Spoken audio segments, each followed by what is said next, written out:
interpretation of proceedings is available to watch on parliamentlive.tv.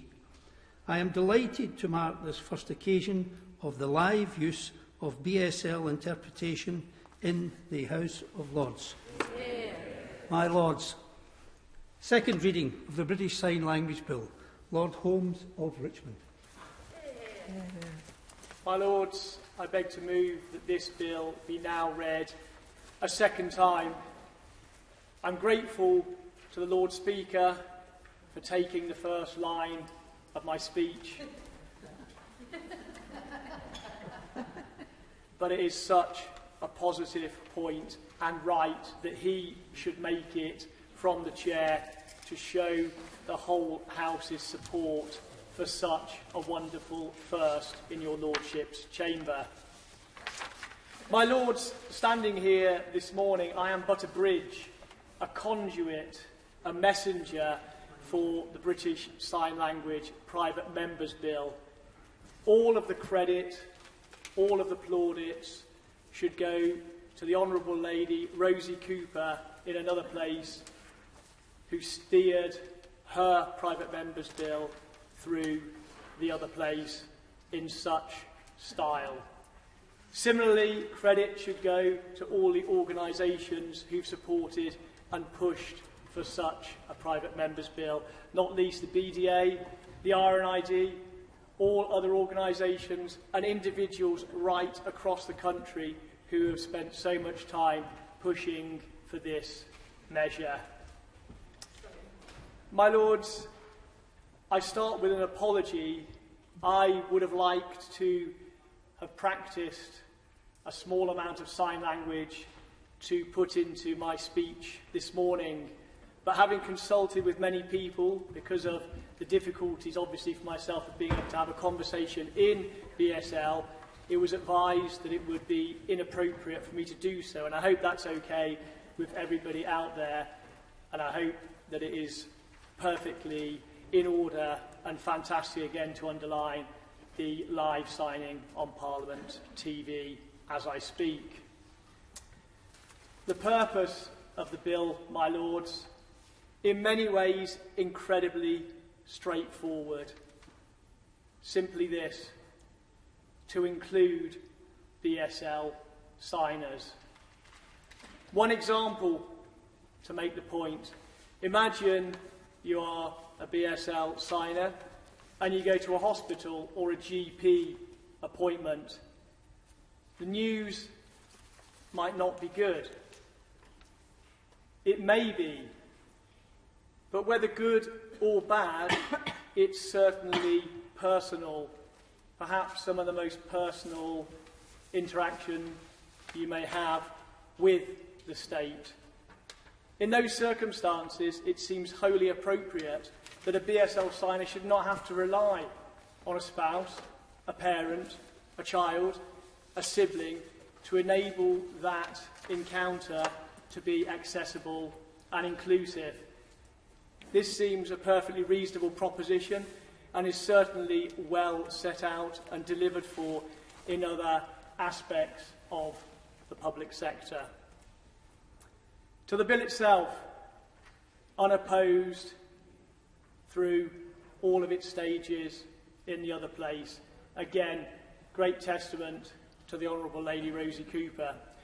And in many ways, for noble lords and those beyond this House, if you want to get to the entire purpose of the bill, just read the long title, so brilliantly penned by the Honourable Member Rosie Cooper.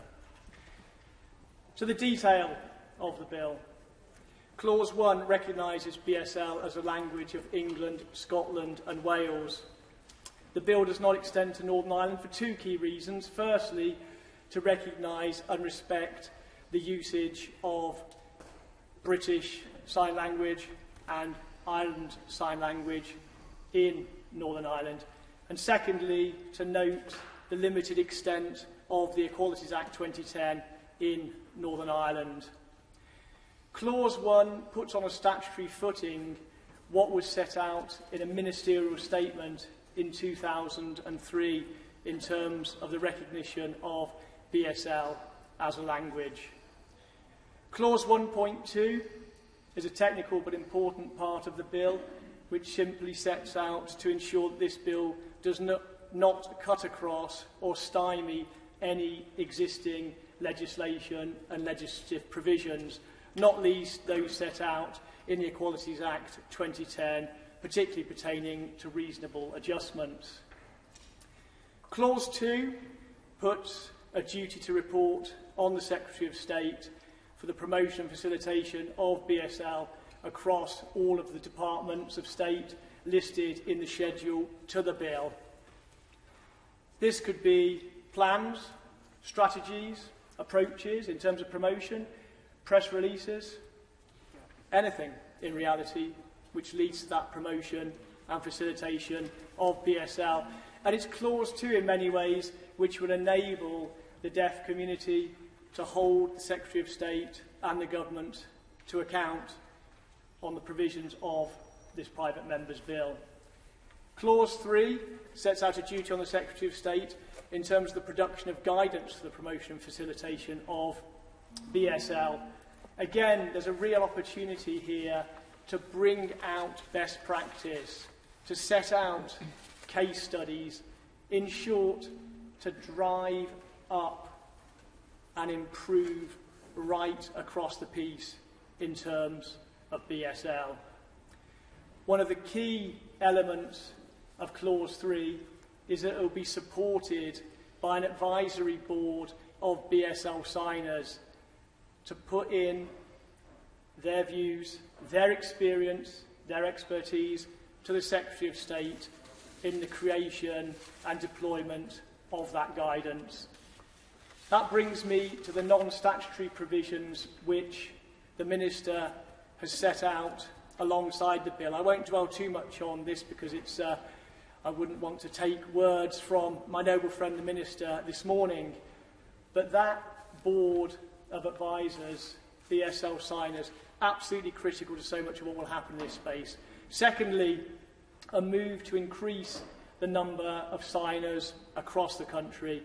Thirdly, to ensure that all elements of access to work fit within the intent and the purpose of this bill. My Lords, a private member's bill, clear, concise, simple and straightforward. In the British Sign Language Private Member's Bill, the Honourable Lady Rosie Cooper has given us a barrel of a bill. A barrel of a bill from which can flow forth the finest brew of all, inclusion. My Lords, I beg to move. The question is that this bill be now read a second time. My Lords, Baroness Thomas of Winchester is taking part remotely, and I invite Baroness Thomas of Winchester to speak. For the middle section of her speech, Lady Thomas will be assisted by Lord Bruce of Bernaghy.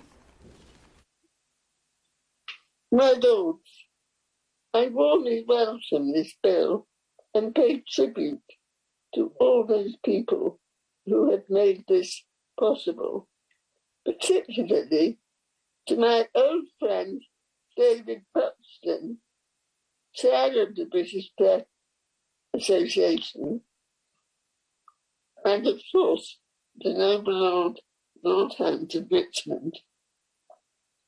Some years ago, I met a man who happened to be in charge of the Access to Work programme at the DWP, and I managed to persuade him to fund BSL-interpreted for the surgeries of counsellors with hearing loss, one of which was David Buxton.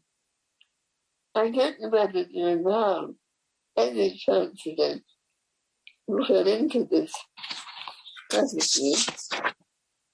Perhaps the noble Lord the Minister can tell us on whether the scheme is ongoing. I now hand over to Lord Bruce. to whom I'm very grateful for his help.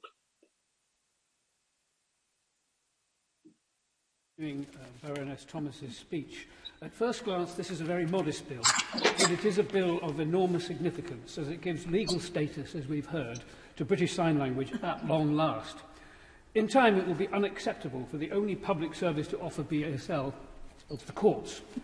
It is also timely because for the last 2 years, people with hearing impairment have not been able to lip read with so many people in masks. I can imagine that this will have taken its toll on their mental well-being, with many very hesitant about going out and about. It must be stressed that BSL is not everyday English put into sign language, but is a language in its own right, with its own grammar and syntax. It is of fundamental importance that there are far more properly trained interpreters who can fulfil the promise this bill affords. And it is particularly important for there to be enough interpreters to work in the health service so that the children of parents with hearing loss are not put into the invidious position of having to be the go-between at consultations, especially when sensitive matters are being discussed. I know the Department for Education is considering a GCSE in BSL.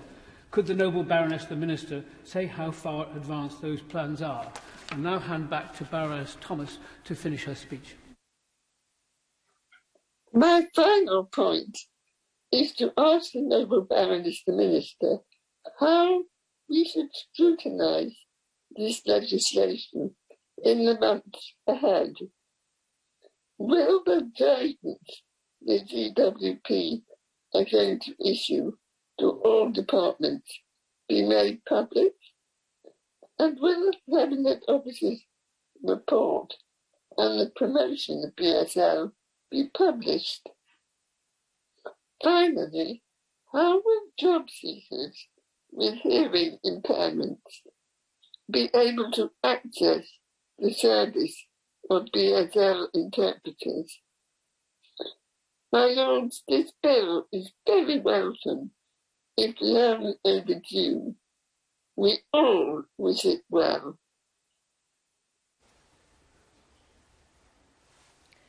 My Lords, I very much welcome the second reading debate of this British Sign Language Bill. I have to admit it was quite an emotional moment when the Lord Speaker announced that it was being live-streamed on the Parliament channel.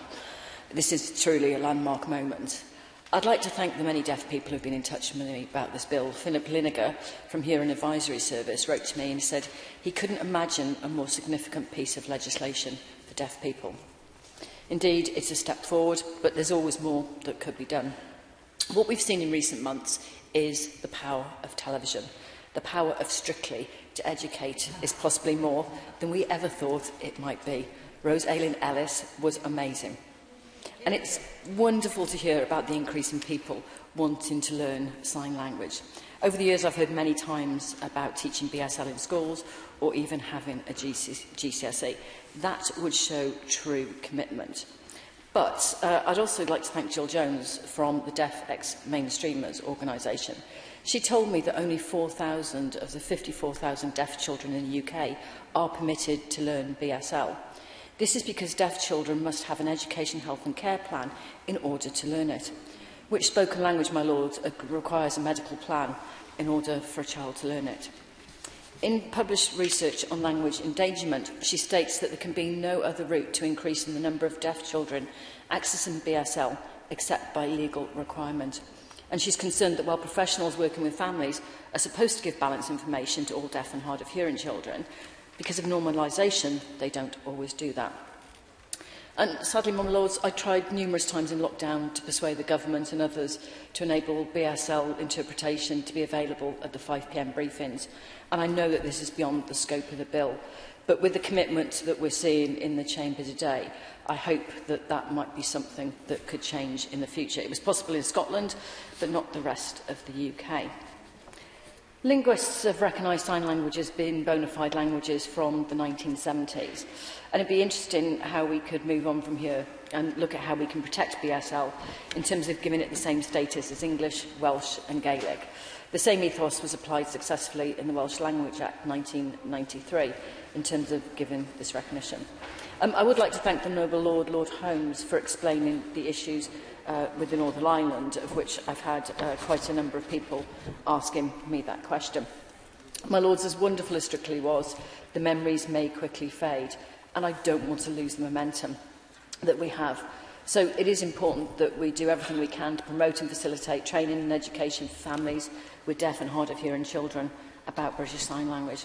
Also for co-workers and classmates, they need to be educated in high-quality sign language communication in order to better provide for the inclusion within the community of deaf and hard of hearing persons. Again, this is crucial to BSL maintenance. My Lords, I'd like very briefly to talk about the UN Convention on the Rights of People with Disabilities. The Deaf Ex-Mainstreamers organisation were involved in the response to the UK Government in 2017. The UN CRPD clearly stated that families of deaf and hard of hearing children must be given information about BSL. This will not only help the BSL from its endangerment status, but actually just move the debate on. The UN Convention was ratified by the UK Government, so extremely helpful if this were more fully acknowledged. I hope that Her Majesty's Government will also continue to take advice from those who are experts in BSL maintenance, as well as talking to hard of hearing children who are rarely included in any discourse about BSL. My Lords, I'm hugely supportive of this bill, and I look forward to its progression very quickly and swiftly through your Lordship's chamber. My Lords, I'm pleased to follow the noble Baroness Thompson and thank her for her very well directed comments, which I'm sure will be well received. And I'm delighted to support this bill and to congratulate Rosie Cooper for introducing it and securing its passage through the other place. Rosie Cooper, as the daughter of deaf parents, knows all about the challenges of deafness and the importance and richness of sign language. And as the parent of deaf daughter myself, I've also learned so much about the deaf community in the UK and worldwide. I have limited use of sign language myself. I can fingerspell, but I greatly appreciate the skill of BSL interpreters and have campaigned to increase their number and status. I hope this bill will encourage more. I've campaigned in many ways on behalf of deaf people with varying degrees of success. I'm an honorary Vice President of the National Deaf Children's Society and of the RNID, of which I'm a former trustee, and I'm also a special representative of Deaf Kids International. Over the years, I've supported all efforts to give legal recognition to sign languages. As a member of the Parliamentary Assembly of the Council of Europe, I was rapporteur on sign languages, and I tried to include sign language in the European Charter for Regional or Minority Languages. And as Baroness Thomas has pointed out, the only place where BSL is required to be used by law is in our courts, and that is specifically because of the requirements of the European Convention of Human Rights. Even so, that has not always gone smoothly. Cases have been dropped because no sign language interpreter is available. I hope this bill will lead to an increase in the number of qualified interpreters generally. And it's ironic, my Lords, that languages such as Welsh, Gaelic and even Cornish have recognition in the United Kingdom, but BSL, an indigenous language, does not. Indeed, Welsh and Gaelic have their own TV channels, yet there are few people for whom these are their only language. Yet for some profoundly deaf people, BSL is their essential first language. I've been disappointed that on occasions ministers have sought to deprioritise sign language, quoting limited numbers. I believe the numbers are irrelevant. For our deaf fellow citizens, BSL is their passport to work, relationships and participation in the wider community. They have a right for that to be recognised. After years of campaigning, I realised there was a need for an all-party group on deafness, and thank all those who helped establish it and have kept it going.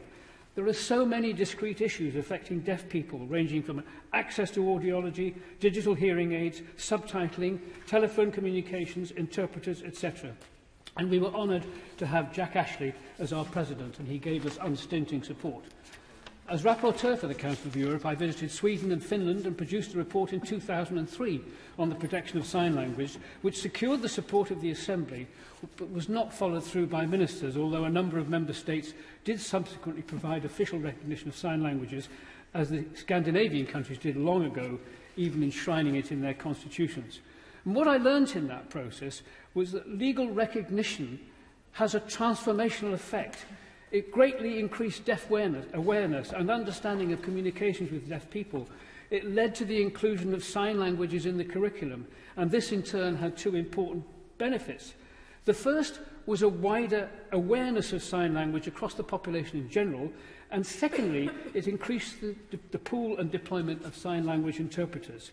I secured the support of Gordon Brown as Prime Minister for pilots known as iSign in Merseyside and Devon to train more interpreters.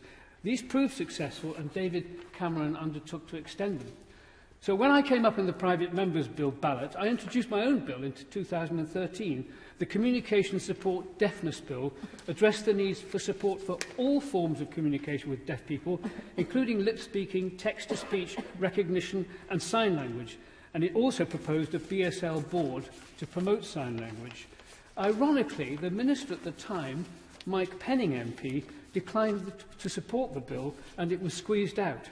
However, I'd like to think my engagement with him might have had some effect, because he is a sponsor of this bill.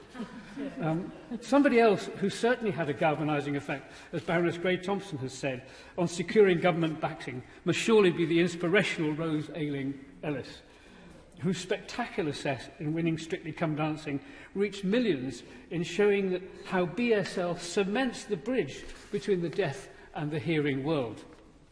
And the bill follows similar legislation in the Scottish Parliament and the progress of sign language in Wales, which understands bilingualism better than any part of the UK. While progress has been welcome, there is nevertheless much more to be achieved in all parts of the UK, and I hope the bill will be the start of a transformation. I completely understand and endorse the deaf community's wish to see this bill pass unamended into law, but I do have some questions for the Minister.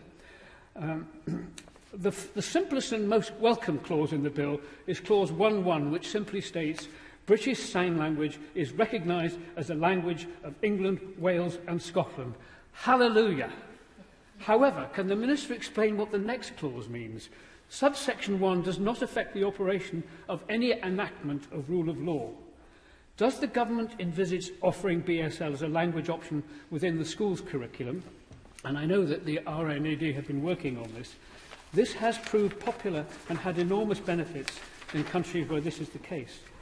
And will the Government reconsider giving support to the further development of video relay services, which help sign language users communicate remotely, not just for work and business purposes, but also for family and relationships? And although not directly related to only BSL, when can the Government achieve its commitment to ensuring that captioning, by subtitling, signing and audio description of streaming services, is brought fully into force? It is now nearly 5 years since the Digital Economy Act, which gives the Government the power to regulate these services, was passed. It's over a year since Ofcom gave the Government final recommendations on how this should work. So when will the secondary legislation be brought forward? And I appreciate it may not be the Minister's direct responsibility, but I hope she will be able to reply either now or in writing. The bill, as has been mentioned, excludes Northern Ireland, where British and Irish Sign Language are both used. Is the Minister aware of any proposals to introduce similar legislation for the province? And finally, in clause 3 of the bill, the Secretary of State is required to issue guidance about the promotion and facilitation of the use of British Sign Language. Will ministers engage with the private sector to encourage wider support for BSL through VRS and face-to-face interpretation? And like Baroness Thomas, I would like to commend my friend David Buxton for his tireless, cheerful and good-natured campaigning on behalf of his community. Thousands of deaf people are cheering this bill on. Let it be the start of a revolution in deaf awareness in the UK. My Lords, it is a pleasure to follow the noble Lord Bruce, whose closing comments were undoubtedly uplifting for us all. And I do feel very humbled to be taking part in this debate on such a significant bill on such a historic day, as the noble Lord Speaker reminded us that this is the first occasion that British Sign Language will be used for our proceedings on Parliament TV. And I would like to start by congratulating the noble Lord Holmes for championing this bill in its passage through your Lordship's House, and to add to the many tributes that we've already rightly heard to my honourable friend Rosie Cooper MP, who brought this bill to the other place and has piloted it through, her inspiring work has built such cross-party support such that this bill has every chance of becoming law. And I also want to congratulate all the many people who have campaigned over such a long time to bring this point to our attention, but also they have campaigned for the rights of those who deserve these rights. And this will be a tremendous opportunity for promoting opportunities for those who are disabled up and down our country. I have been very moved by some of the stories that I have heard from people advocating for this bill. Stories of gifted deaf people being denied opportunities because they are users of BSL. Tales of children having to interpret for their parents because no BSL signer was available, and as a result being party to sensitive discussions such as health diagnosis, frankly situations in which they should never ever have been involved. This should not be happening in our country in 2022. And who could not have been moved and uplifted by the gathering in Trafalgar Square just last Friday by campaigners, which took place on the same date that the UK government officially recognised BSL in 2003, and also was the day when MPs backed the proposed legislation at its report stage and third reading in another place. And the noble lady Baroness Thomas made great and correctly fond and supportive reference to David Buxton, chair of the British Deaf Association and founder of the BSL Act Now campaign. And Mr Buxton said at this rally last week, and I quote, "It is not the end of the road, it is the start of the road," adding that the next campaign is to get BSL in the home and BSL in schools. And I endorse his comments. And I reflect that last Friday's rally had to be moved from Parliament Square to Trafalgar Square because of its popularity. And indeed, there was an appearance from Strictly Come Dancing winner Rose Ayling-Ellis. And she praised the turnout and told the crowd, "This is what the deaf community is all about." And those of us that remember her performance and her words on Strictly will know that she lifted our hearts and taught us so many lessons and inspired an audience, both those who are deaf, hard of hearing, but those who are not. And whilst indeed we may move on to the next episode of Strictly, I don't think we will be forgetting that inspiration in a very long while. As has been set out already, there are some 90,000 people in the UK for whom BSL is the primary method of communication, and 150,000 signers in total. But the fact is, deaf people do not still have access to the same public information and services that are so readily available to the hearing population, and that is the evidence, if ever we needed it, that we need to go further, starting with enshrining that recognition in legislation. This bill would constitute an important next step in upgrading BSL to the language of Great Britain that is well warranted. It would put it, as the noble lady Baroness Thompson emphasised, on a similar footing to how Welsh and Gaelic are considered in Wales and Scotland respectively. And this bill would be, and this act would be, an important piece of symbolism, but it is so much more than just a gesture. This recognition will help to improve life for those who sign, particularly those who are deaf or deaf-blind and who rely on its various forms on a day-to-day basis. And legal recognition of BSL, as the noble Lord Bruce stated, means so much in practice because it will help to promote and facilitate its use, whilst the other measures in the bill will require the Secretary of State to report on how this is being done by the government and to take on leadership on this matter by issuing guidance for the wider government's own use. as we have heard, by issuing guidance on the use of BSL and requiring the Secretary of State to report on actions taken by the government departments to promote and facilitate its use, the bill would result in BSL users seeing an absolute step change in their ability to access public services in their first language. So I very much welcome this bill on behalf of these benches, and I do have just a few questions for the noble lady, the Minister. The first one relates to Clause 2, which places a duty on the Secretary of State for Work and Pensions to report on the promotion and facilitation of British Sign Language by ministerial departments. So could the noble lady, the Minister, tell the House if that reporting requirement will extend beyond central government departments to other parts of public service? So will it, for example, cover the delivery of health services, the court services, job centres, and will it cover executive agencies and other arm's length bodies? I do hope the noble lady, the Minister, will be able to say that it will. And on Clause 3, which places a duty on the Secretary of State to issue guidance on the general promotion and facilitation of British Sign Language, again, could the noble lady, the Minister, tell the House whether that guidance will cover the public sector as a whole in the way I have described in respect of Clause 2?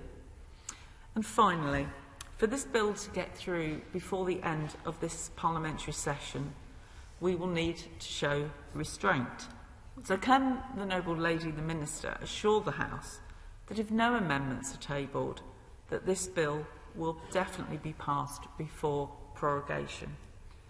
My Lords, I want to conclude by once again congratulating the noble Lord Holmes, the Honourable Lady, my honourable friend Rosie Cooper MP, and the many, many campaigners.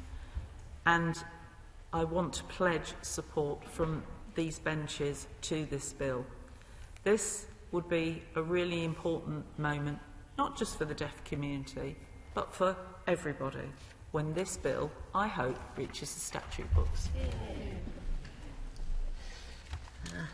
My Lords, it is indeed a special day for us, and I'm delighted that this bill has come before your Lordship's House. I'd like to join all noble Lords in thanking my noble friend Lord Holmes for bringing forward this important bill. I pay tribute to the Honourable Member for West Lancashire, who's worked tirelessly with my honourable friend, the Minister for Disabled People, to build such great cross-party support for this bill. The Government is committed to supporting all people with a disability, including deaf people, to lead fulfilled, independent lives. For deaf people, this must include the ability to communicate with others through BSL or other forms of deaf communication. As my honourable friend, the Minister for Disabled People, has said, BSL is a rich, vibrant language in its own right that helps to build a sense of community for many deaf BSL signers. This was made absolutely clear, as the noble Baroness Thomas has already said, to all those who attended last week's Sign Language Week rally, which had to be moved to Trafalgar Square, organised by the British Deaf Association. Deaf people from across the country came together to mark the 19th anniversary of the recognition of BSL as a sign language in its own right by the UK government. But this year's rally was filled with a sense of great anticipation that this bill would place this recognition into law, and we must not let them down. Attendees eagerly watched the bill's third reading, and the messages from the other place was clear. They want us to pass this bill and for the government to get on with delivering for BSL signers and the deaf community, and this is what we intend to do. As my noble friend Lord Holmes has set out, this bill recognises BSL as a language of England, Wales and Scotland, and places a duty on the Secretary of State for Work and Pensions to issue guidance on the promotion and facilitation of BSL. It also requires the Secretary of State to report on information supplied by ministerial departments regarding their use of BSL. We are going further. Alongside the bill, my honourable friend, Minister for Disabled People, has announced a suite of non-statutory measures which will help promote and facilitate the use of BSL. These include establishing a non-statutory advisory board of British Sign Language signers to advise the Secretary of State for Work and Pensions on matters relating to BSL, examining how we might increase the number of BSL interpreters, and reviewing how we might work in DWP to ensure the Access to Work Fund better helps BSL signers, and consider how the government can further facilitate and promote BSL usage. We hope that alongside these measures we will see an increase in the use of BSL across society. Noble Lords have raised a number of questions which I seek to address. The Noble Baroness Thomas asked about BSL guidance. As I've said, Clause 3 places a duty on the Secretary of State for Work and Pensions to issue guidance on the promotion and facilitation of BSL, which will be developed together with deaf BSL signers as part of the remit on the non-statutory board. Guidance may include advice on reporting requirements, but also on best practice for BSL communications, and could include case studies setting out the value of BSL provision. The intention is that the government will work with the Board of BSL signers, as I've already said, to explore the best approaches to ensure the guidance is targeted at everyday interactions for deaf BSL signers, and help service providers and public authorities adhere to requirements in the Equalities Act 2010, and in particular the duty to make reasonable adjustments and the public sector equality duty. My noble Baroness Thomas also raised the issue about the progress of BSL GCSE, as did Lord Bruce, and I can confirm that DFE is working closely with subject experts to develop draft subject content for a BSL GSE. The DFE is also working with Ofqual to ensure the subject content can be assessed appropriately, and the department is aiming to consult publicly on the draft subject content later in 2022. The Minister for Disabled People has written to the Minister for School Standards to better understand if there is any potential to expedite this process. Noble Baroness Lady Thomas asked about the interpretation for local councillors holding surgeries. Councils are required by the Equality Act to make reasonable adjustments to accommodate the needs of disabled councillors who would otherwise be placed in a position of disadvantage compared to non-disabled councillors. An important point that the Noble Baroness Thomas raised about will job seekers be able to access BSL. DWP helps deaf people access our services in a number of ways. Lord Bruce raised the point about the video relay service, which I'll give more detail later, but it is available for all DWP services through gov.uk, and for existing deaf customers who require BSL, Job Centre Plus work coaches are able to book face-to-face BSL interpreter to come to appointments to help people. If a deaf person attends a job centre to seek access to DWP service, they will be signposted to use the video relay service via gov.uk, and where necessary a future appointment can be arranged for a face-to-face appointment with a BSL interpreter. The Noble Baroness Gray Thompson asked me a question about the United Nations, about the disabled group. Yeah. Please, can I write to you about that? Okay, that's good. I would like to thank the Noble Baroness Gray Thompson for her help in arranging for somebody to teach me to use sign language to say, I beg to move. However, I failed on this occasion because I don't have to do it. So I'm saving it for another day. And can I just say that in full agreement with the Noble Baroness Merrin and others, we will never ever forget the performance of Rose Ayling-Ellis. It did lift our hearts, and it has had a profound effect, for which we're all grateful. I would pay tribute to the Noble Lord Bruce for his efforts to promote the issues of deaf people and all the various groups that he's been on. And I think I know you tabled some legislation before, but this has been a bit long in the tooth coming, but we've got there in the end, and that's why we must make sure this bill pass. Baroness Thomas of Winchester asked me about why not make BSL an official language. This doesn't go far enough.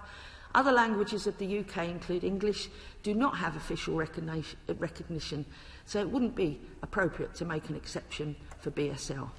Welsh is an official language in Wales only, and the bill provides for statutory recognition of BSL as a language which gives the assurances sought by deaf charities and the BSL signers they represent.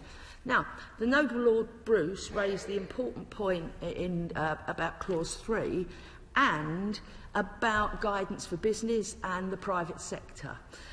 Guidance intended for public sector will be useful for the private sector, as it will set out information about BSL form and functions and set out case studies which are relevant and can be of use to the private sector.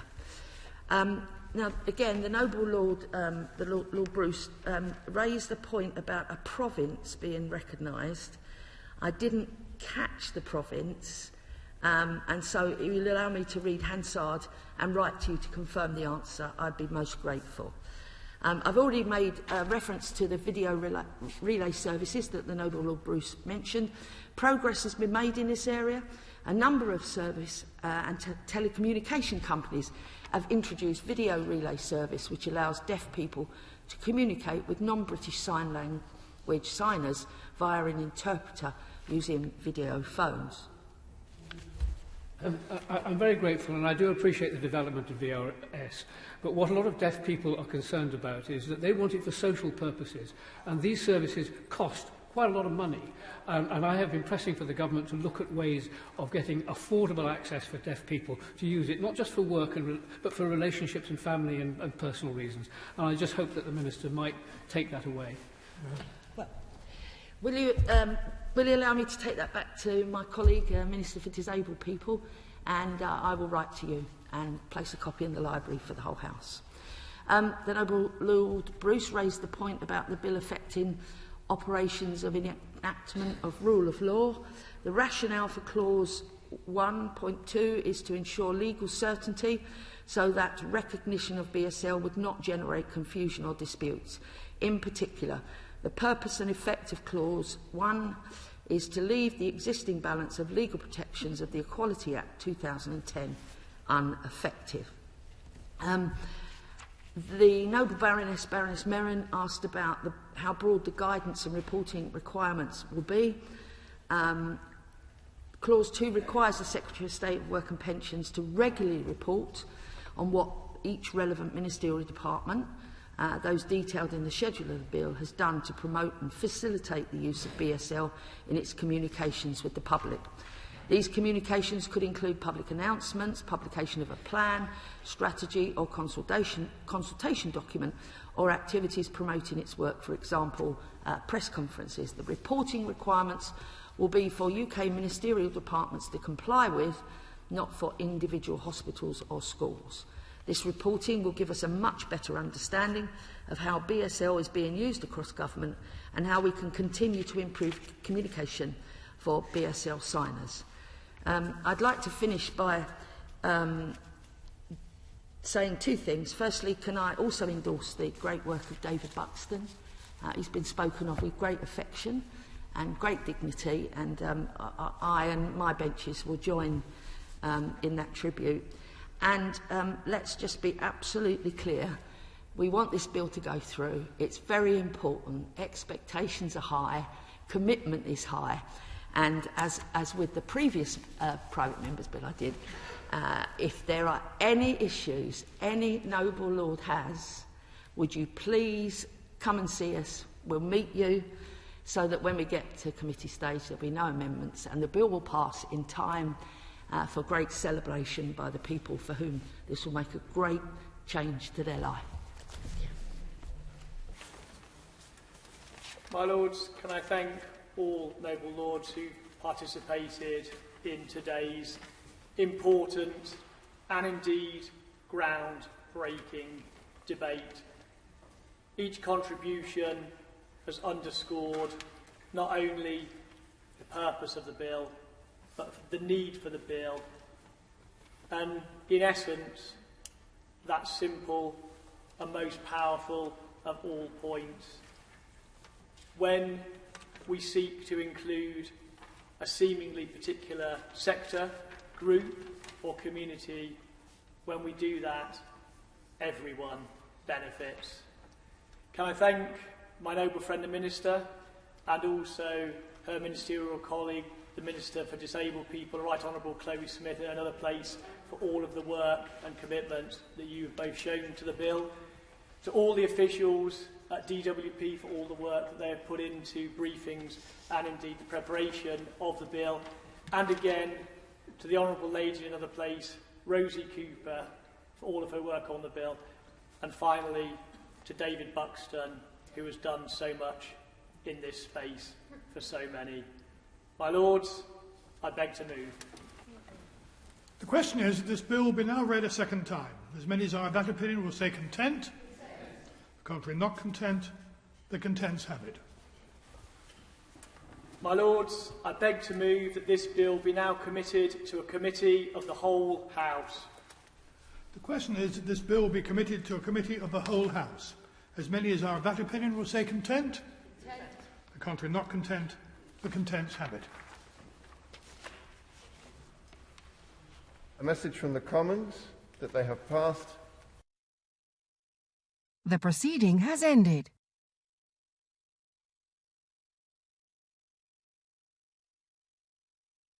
The proceeding has ended.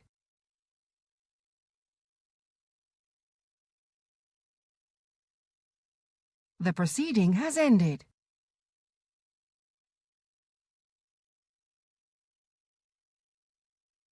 The proceeding has ended.